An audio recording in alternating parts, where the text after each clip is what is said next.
అందరికీ నమస్కారం. నేను ఇవాళ ఒక ఇంట్రెస్టింగ్ టెంపుల్ గురించి చెప్పడానికి మేము ముందుకు వచ్చేసాననమాట. సో, ఇంట్రెస్టింగ్ టెంపుల్ వెల్కమ్ చూడంగానే మీకు చాలామందికి అంటే ముందు వెళ్ళుంటే గనక అర్థమైపోతుంది. అయితే కొన్ని టెంపుల్స్‌ని మనం ఎలా చేస్తాము అనంటే, వాటి చరిత్ర అంటూ వాటికొకటి ఉంటుంది. కానీ మనం వెళ్తూ వెళ్తూ దానికొకటి ఇచ్చేస్తామనమాట. అంటే ఎలా అంటే, ఇప్పుడు మనం దానికి అంటే ఒక ప్రత్యేకత ఉంటుంది. దానికొక విశిష్టత ఉంటుంది. బట్ మనం యూజ్ టు అంటే మనం వెళ్తూ బై హ్యూమన్ నేచర్ దానికంటూ మనం వెళ్ళే వాడుకని బట్టి మనం టెంపుల్‌ని యూజ్ చేసేదాన్ని బట్టి ఇంకొక పేరొస్తుందనమాట. సో, అలాంటి టెంపులే ఈరోజుతో మీ ముందుకొచ్చాననమాట. But in different way. అంటే మీరందరూ చూసే వే గాకుండా నా పాయింట్ ఆఫ్ వ్యూలో చూద్దామని వచ్చాననమాట.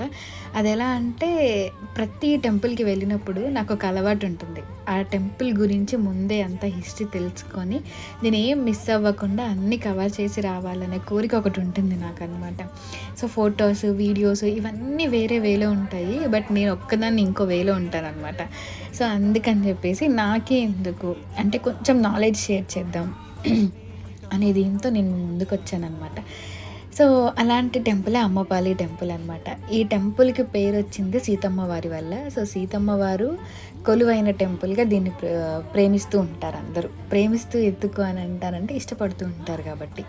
సో, యూజువల్‌గా మనం భద్రాచలం గానీ, అన్నవరం గానీ ఏ టెంపుల్‌కెళ్ళినా గూడా అయ్యవారిని ప్రధానంగా కొలుస్తూ ఉంటాం గదా! బట్ ఇక్కడేంటంటే అమ్మవారికి ప్రత్యేకమైన విశిష్టత ఉందనమాట. సో, అలాంటి టెంపులే అమ్మపల్లి టెంపుల్. సో, ఆవిడ కున్న పేరు వల్లే ఈ ఊరికి గూడా అమ్మపల్లి టెంపుల్ అని జెప్పేసి ఈ ఊరికి ఆ పేరొచ్చిందనమాట.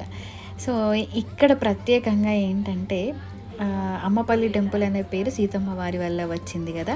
సో, అలాగే సీతారాముల వారు, లక్ష్మణుల వారు ముగ్గురు ఏకశిల మీద ఉంటారనమాట.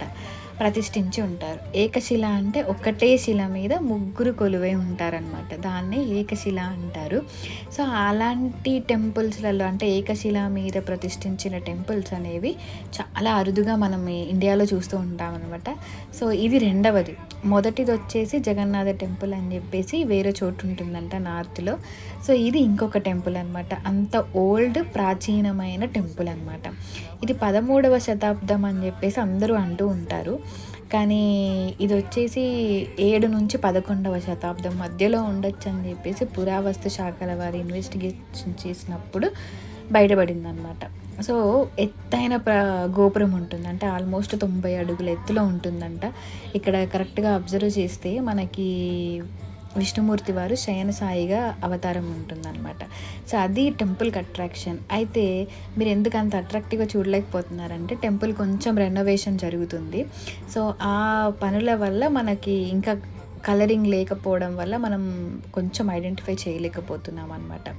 సో, ఇక్కడ ఇంకొక విశిష్టత ఏంటి అనంటే ఇక్కడ ఆంజనేయ స్వామి వారు ధ్వజస్తంభం దగ్గర మనకు కనిపిస్తూ ఉంటారు. ఎందుకు అనంటే ఇది శ్రీరాముల వారు దండకారణ్యానికి ముందు అనంటే ఆంజనేయ స్వామిని కలవక ముందు ఇక్కడికొచ్చి బస చేశారంట. సో, అందుకని చెప్పేసి ఆంజనేయ స్వామి వారు లోపల విగ్రహాలతో కలిసి ఉండరు. సో, అందుకని చెప్పేసి తర్వాత ప్రాచుర్యం పొందాక మనకి స్టోరీ అంతా తెలిసాక ధ్వజస్తంభం దగ్గర ప్రతిష్ఠించారంట ప్రత్యేకంగా. సో, అందుకనేసి మనకి ఆంజనేయ స్వామి బయట కనిపిస్తారు. లోపలేమో ముగ్గురు మూర్తులు ఉంటారనమాట.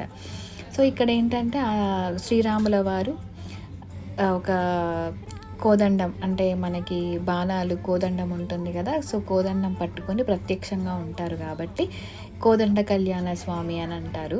అమ్మవారిని వచ్చేసి సంతాన ప్రదాయిని అంటారు. ఎందుకు అనంటే ఇక్కడ ఒక విశిష్టత ఉందనమాట. సో, ఏంటి అనంటే అమ్మవారు వచ్చేసి సంతానం కోసం అంటే ఎవరైతే సంతానం లేక బాధపడుతున్నారో లేకపోతే సంతానం కలగాలని మొక్కుకుంటారో వాళ్ళ కోసం అని చెప్పేసి అమ్మవారికి ప్రత్యేకంగా పూజలు జరిపించుకుంటారంట.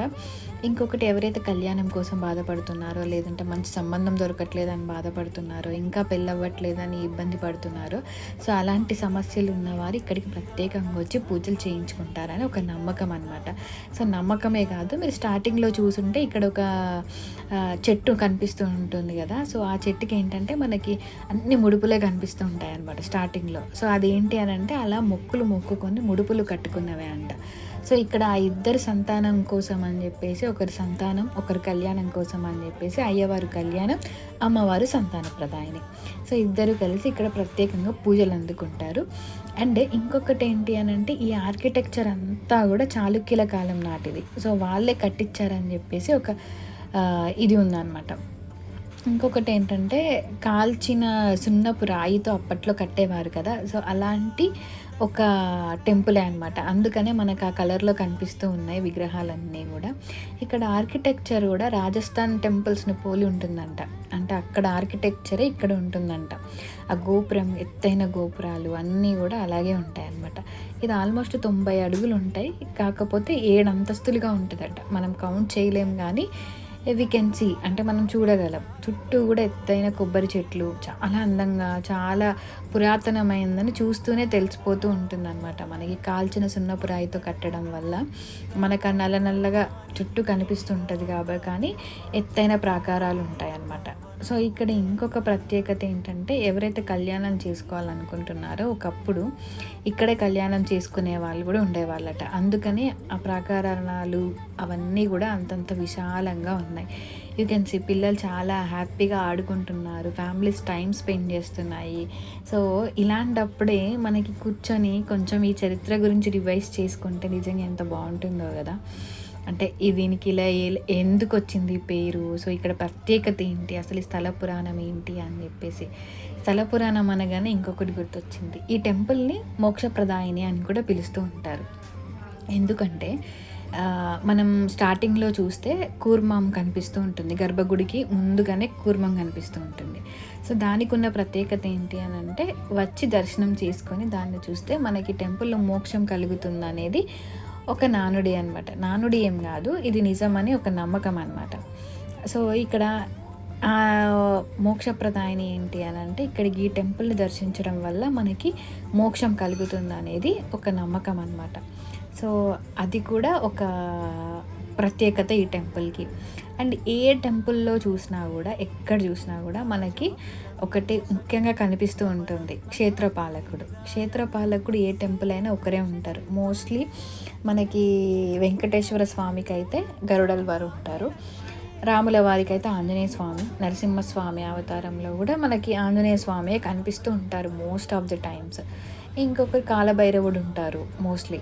కానీ ఈ టెంపుల్లో ఏంటంటే ఇద్దరు ఉంటారు, ఆంజనేయ స్వామి ఉంటారు, గరుడల్ వారు ఉంటారు. గుడి పైన కొంచెం మనకి ఎడమ పక్కనేమో, అంటే గుడికి మన ఎదురుగా నిలబడితే ఎడమ పక్కన ఆంజనేయ స్వామి వారు ఉంటారు, కుడి పక్కన గరుడల్ వారు ఉంటారు. అది ప్రత్యేకమైన ఆకర్షణగా నిలుస్తుంది అనమాట టెంపుల్కి.